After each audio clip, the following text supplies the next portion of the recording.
Hello மக்களே, இந்த video நம்ம என்ன பார்க்க போறோம் பார்த்தீங்க அப்படின்னா, சின்ன மிஷினுக்கு சின்ன மோட்டர் தான் யூஸ் பண்ணுவோம். ஒருத்தங்க சின்ன மிஷினுக்கே பெரிய மோட்டர் யூஸ் பண்ணிடுறாங்க. அதெல்லாம் என்னென்ன ஃபால்ட்லாம் வருது, சின்ன மிஷினுக்கே யூஸ் பண்ணக்கூடாது, அதெல்லாம் இந்த வீடியோ நம்ம ஃபுல்லாக பார்க்கலாம். மறக்காம சேனலை சப்ஸ்கிரைப் பண்ணிட்டு வீடியோ ஃபுல்லாக பாருங்கள்.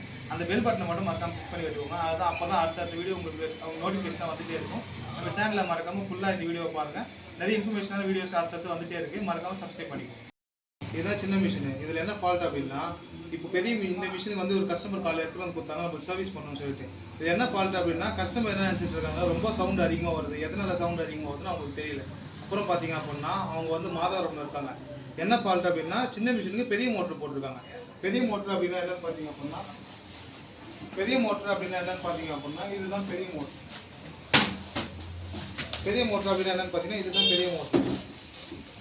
புது மோட்டர் நான் உங்களுக்கு காட்டுறேன். உங்களுக்கு எப்படி இருக்குங்க,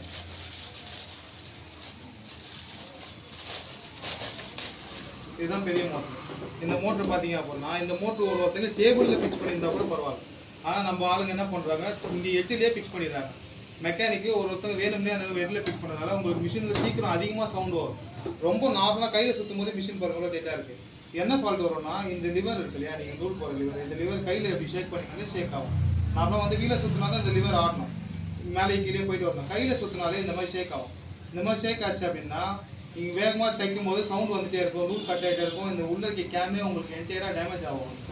அதான் நார்மல் மிஷினுக்கு நார்மல் சின்ன மோட்டர் தான் போடணும். சின்ன மோட்டர்னால் என்னென்னு பார்த்தீங்க அப்படின்னா, இதுதான் சின்ன மோட்டர். சின்ன மிஷினுக்கு இந்த மோட்டர் தான் போடணும். இதுலேயே மோட்டர் அட்டாச் பண்ணியிருப்போம். சின்னதாக இருக்கும். இது வந்து மோனோ மோட்டர்னு சொல்லுவாங்க. சின்னதாக இருக்கும். பிரதர் கம்பெனி நம்ம பண்ணிகிட்டு இருக்கோம். இது நம்மளுக்கு செகண்ட்ஸில் இந்த மோட்டர் வச்சுருக்கோம். ஆனால் எல்லா மோட்டருமே இதே சைஸில் தான் இருக்கும். உங்களுக்கு நார்மல் ஒரு ஹேண்ட் வச்சு நீங்கள் கையில் பிடிக்கிற மாதிரி தான் இருக்கும் அந்த சைஸான மோட்ரு. இப்போ ஃபஸ்ட்டு முன்னாடி காட்டினது வந்து பெரிய மோட்ரு. அது வந்து ஒன்று சின்ன மிஷினில் யூஸ் பண்ணுறீங்கன்னா டேபிளில் ஃபிக்ஸ் பண்ணணும். அப்படி டேபிளில் ஹோல்ஸ் போட்டு ஃபிக்ஸ் பண்ணணும். டேபிளில் ஹோல்ஸ் போட்டு ஃபிக்ஸ் பண்ணால் ஓரளவுக்கு பெல்ட்டு லூஸாக இருக்கும். உங்களுக்கு மிஷினில் அதிர்வு வராது, உங்களுக்கு ஃபால்ட் வராது. இந்த மாதிரி பெரிய மோட்டரை வந்து இங்கே ஃபிக்ஸ் பண்ணிங்கன்னா உங்களுக்கு கண்டிப்பாக மிஷினில் நிறைய ஃபால்ட் வரும். ஆரம்பத்தில் உங்களுக்கு ஸ்பீடாக ஓடுற மாதிரி இருக்கும். ஆனால் மிஷினில் வந்து நிறைய ஃபால்ட் அடுத்தடுத்து வந்துகிட்டே இருக்கும். நூல் கட் ஆகிட்டே இருக்கும், மிஷினில் சவுண்ட் அதிகமாக வரும். அது மாதிரி நம்ம ஆளுங்க நிறைய பேர் வந்து மோட்டருக்கு மிஷினுக்கு நார்மலாக எண்ணெய் போடுறதே கிடையாது.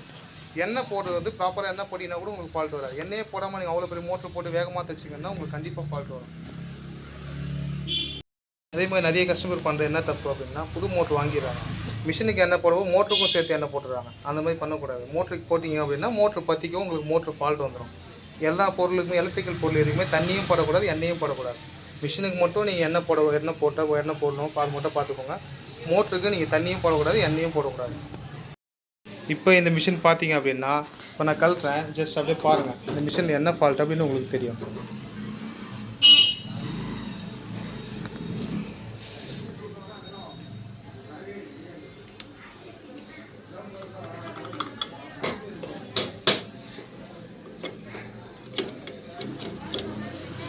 பார்த்தீங்கன்னா தெரியும், இது உள்ளே வந்து ஒரு கோலி மாதிரி இருக்கும் சின்னதாக. அது வந்து அப்படியே இதில் லாக் ஆகாமல் மேலேயே அப்படி கையில் ஆட்டினா ஆடுது. அது மாதிரி தேஞ்சிடும் உங்களுக்கு ஃபுல்லாகவே. ஃபுல் அண்ட் ஃபுல் உங்களுக்கு தேஞ்சிச்சு அப்படின்னா மிஷினில் அதிகமாக சவுண்ட் வந்துகிட்டே இருக்கும், ஃபால்ட் அதிகமாக வந்துகிட்டே இருக்கும்.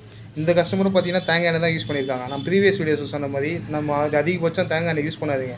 ஒருத்தங்க என்ன பண்ணுறாங்க, மிஷினில் யூஸ் பண்ணிகிட்டே இருக்காங்க, எமர்ஜென்சிக்கு தேங்காய் எண்ணெய் போட்டுறாங்க. அதுக்கப்புறம் தான் உங்களுக்கு மிஷினில் ஃபால்ட்டே வர ஆரம்பிக்குமே. நீங்கள் அன்றைக்கி ஒரு நாள் நீங்கள் எண்ணெய் போடாமல் யூஸ் பண்ணியிருந்தால் கூட உங்களுக்கு ஃபால்ட் வந்திருக்காது. எண்ணெய் போட்டு யூஸ் பண்ணிவிட்டு அதில் ஊருக்கு போயிடுவாங்க, இல்லை யூஸ் பண்ணாமல் விட்டுருவாங்க. அப்படியே ஸ்டெக் ஆகிடும் மிஷினு. ரெகுலராக எண்ணெய் போடுங்க. ஒரு வீடியோவில் உங்களுக்கு சொல்லிகிட்டே இருக்கேன். அதுதான் ரெகுலராக வீக்லி ஒன்ஸ் எண்ணெய் போடுங்க, உங்களுக்கு மிஷினில் எந்த ஃபால்ட்டுமே வராது. நம்ம நிறைய புது அப்டேட்டான விஷயத்தை பற்றி டெய்லி பார்த்துட்டே இருக்கலாம். அதுக்கு மறக்காமல் நீங்கள் டெய்லி நம்ம வீடியோஸை பார்த்துட்டே இருங்க. நான் சொல்கிற விஷயத்தை உங்கள் மிஷினில் அப்ளை பண்ணி பாருங்கள். அப்போ தான் நான் எதுக்கு சொல்கிறேன்றது உங்களுக்கு புரியும். அதே மாதிரி நிறைய புது விஷயம்ஸ் இதுக்கப்புறம் நிறைய வீடியோவில் பார்த்துட்டே இருக்கலாம். டெய்லி மறக்காமல் நம்ம வீடியோஸை பாருங்கள். உங்கள் மிஷினை சேஃபாக வச்சுக்கோங்க, பத்திரமா வச்சுக்கோங்க.